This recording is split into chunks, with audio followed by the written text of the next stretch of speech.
में आपने बताया जिस फेज में मीनाक्षी इस वक्त है, उस फेज की चमक, खुशी सब आपके चेहरे पर आ रही है।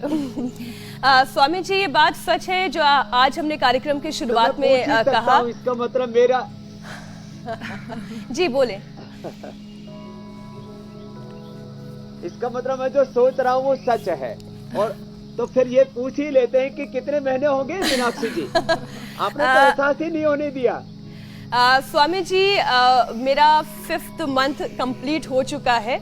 अब 6th मंथ में मैं आ चुकी हूँ, तो हम ये कह सकते हैं कि मेरा फर्स्ट ट्राइमेस्टर। बधाइयो, 6 महीने की गर्भवती है हमारी बहन मीनाक्षी जी। 6 महीने कंप्लीट हो गए और पता ही नहीं लगने दिया। कितनी बड़ी बात है। स्वामी जी, और एक दिन भी अपना काम नहीं छोड़ा, एक दिन भी योग को नहीं छोड़ा। मैं मीनाक्षी को टचवुड कहना चाहूंगी। क्या बात है?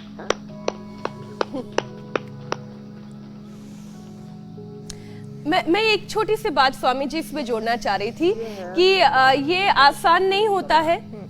हो सकता है कि जो लोग आज मेरे साथ इस बात को साझा कर रहे हैं, कुछ हो सकता है आश्चर्य कर रहे हो, कुछ खुश हो रहे हो, लेकिन स्वामी जी बहुत आसान नहीं होता है। क्योंकि जैसा कि मैंने शुरुआत में चर्चा की ज्योत्सना के साथ, हमारे दर्शकों के साथ, बहुत सारी अलग अलग तरीके की कॉम्प्लिकेशंस आती हैं। कभी नौजिया की दिक्कत हो गई, कभी मन घबराता है, कभी वाइटल्स ऊपर नीचे होते हैं। तो स्वामी जी, योग के जरिए मैं तो खैर अपने आप को उस तरीके से मैं ये कहूँ कि एक आगे बढ़ती चली गई। मुझे भी बहुत ज़्यादा दिक्कतें नहीं आई, लेकिन बहुत सी महिलाएं ऐसी हैं जो डरती हैं, जो योग करने से बचती हैं। उन्हें ये लगता है कि प्रेगनेंसी एक ऐसा फेज आ गया है जहाँ पर योग सबसे पहले छोड़ देना चाहिए, आसन करना छोड़ देना चाहिए। तो आज हम क्यों ना वहीं से शुरुआत करें कि योग को छोड़ देना या फिजिकल एक्सरसाइज करना छोड़ देना कोई सोल्यूशन नहीं है। प्रीनेटल योग के बारे में हम चर्चा करते हैं स्वामी जी। प्रथम तो मैंने हवन किया अभी आपके दीर्घायुष्य के लिए और आपके भीतर पल रही संतति के सौभाग्य के लिए।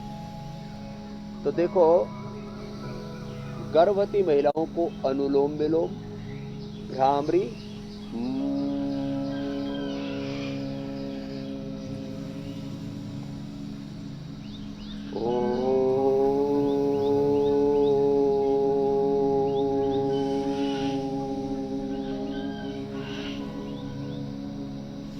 अनुलोम विलोम, भ्रामरी, उद्गीत, फिर शीतली शीतकाली,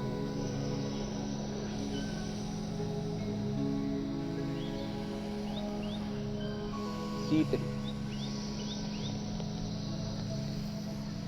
शीतकारी, ओंकार और गायत्री का जाप। ओम भूर्भुवः स्वः तत्सवितुर्वरेण्यं भर्गो देवस्य धीमहि धियो यो न प्रचोदयात्। ओम त्र्यंबकं यजामहे सुगंधिं पुष्टिवर्धनम् उर्वारुकमिव बन्धनान् मृत्योर्मुक्षीयमामृतात्। यहाँ से शुरू करके और सूक्ष्म व्यायाम यहाँ से शुरू करके आज हम गर्भवती महिलाओं के लिए 10 अभ्यास बताएंगे।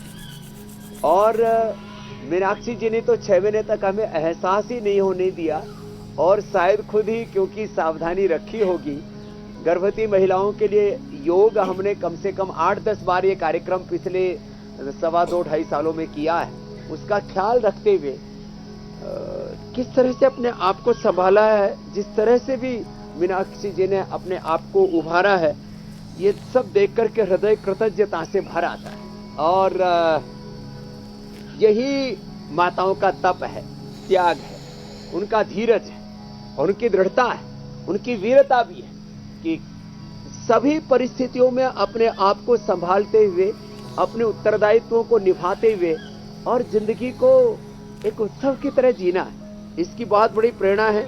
मीनाक्षी जी, आपके लिए फिर से बहुत बहुत बधाई, आपको बहुत बहुत शुभकामनाएं भी, और आपके लिए अनंत हमारा प्रेम और कृतज्ञता भी कि किस प्रकार से आपने 6 महीने गुजार दिए और एहसास ही नहीं होने दिया। मतलब ये बहुत बड़ी बात है। दूसरी बात, अब जो न करने की बात है, कपालभाति नहीं करना। शायद ये कैमरा वालों ने ख्याल रखा होगा कि कपालभाति जब हम यहाँ करते हैं तब अनुलोम विलोम कर लेते हैं मीनाक्षी जी। कपालभाति गर्भवती महिलाओं को नहीं करना। ये बिल्कुल सही बात है स्वामी जी। पश्चिमोत्तानासन नहीं करना। इतने दिनों से मैंने बिल्कुल कपालभाति नहीं किया। आप जब जब करवाते थे तो मैं तब तक अनुलोम विलोम करती रहती थी। तो पश्चिमोत्तानासन नहीं करना, खड़े होकर के पाद हस्तासन जो होता है ये नहीं करना, और चक्रासन थोड़ा सा कर सकते हैं। जो चक्रासन, अब पूरा चक्रासन थोड़ा कठिन हो जाता है, लेकिन आप तो बहुत फ्लेक्सिबल है। मैंने देखा आपको, तो चक्रासन आपने कई बार किया, कम से कम सेतु बंधासन सभी कर सकते हैं। चलो बेटियों सब करो आप भी। ये सेतु बंधासन बड़ा जबरदस्त है गर्भवती महिलाओं के लिए। फिर इसमें एक पाद उत्तानासन। अब देखो हम गर्भवती महिला उल्टे लेट करके मकरासन, भुजंगासन, धनुरासन ये नहीं करना होता है गर्भवती महिलाओं के लिए। मैं जानता हूँ ऐसी माँ बहन बेटियों को जिनको संतान नहीं हो रही थी 10, 20, 30 साल में। मैंने 40, 45, 48 साल की उम्र तक भी शिवलिंगी पुत्र जीवक खिला करके, जिसको हमने संतति सुधा नाम कर दिया है, उससे माँ बहन बेटियों को इनफर्टिलिटी की प्रॉब्लम को दूर किया है। और शादी के 10, 20, 30 साल बाद भी उनको हमने संतान का सुख दिया है। तो सीधे लेट करके ये अर्धहलासन, ये पादवृत्तासन आराम आराम से कर सकते हैं। साइकिलिंग कर सकते हैं। ये जो ओबेसिटी के लिए कराते हैं हम दोनों पैरों से, वो एक एक पैर से अर्धहलासन, पादवृत्तासन और द्विचक्रिकासन, साइकिलिंग आराम आराम से रिदम के साथ। और देखो आज मैंने अपनी संगीत की टीम को भी बुलाया हुआ था। बांसुरी, हल्का तबला, हारमोनियम, पीछे से ओंकार का एम्बियंस, ओंकार की ध्वनि, पक्षियों का कलरव यहाँ तो गुंजायमान हो रहा है, और पीछे से भगवान का नाम संकीर्तन, ओंकार, गायत्री, महामृत्युंजय, भगवान राम, भगवान कृष्ण, भगवान शिव की स्तुति, ये सब घर के अंदर मधुर मधुर संगीत गूंजता रहना चाहिए। नहीं तो घरों में इतनी खटपट रहती है, घरों में इतना अनमनस्कता रहती है। और थोड़ा सा जो समर्थ है तो अर्ध हलासन और थोड़ा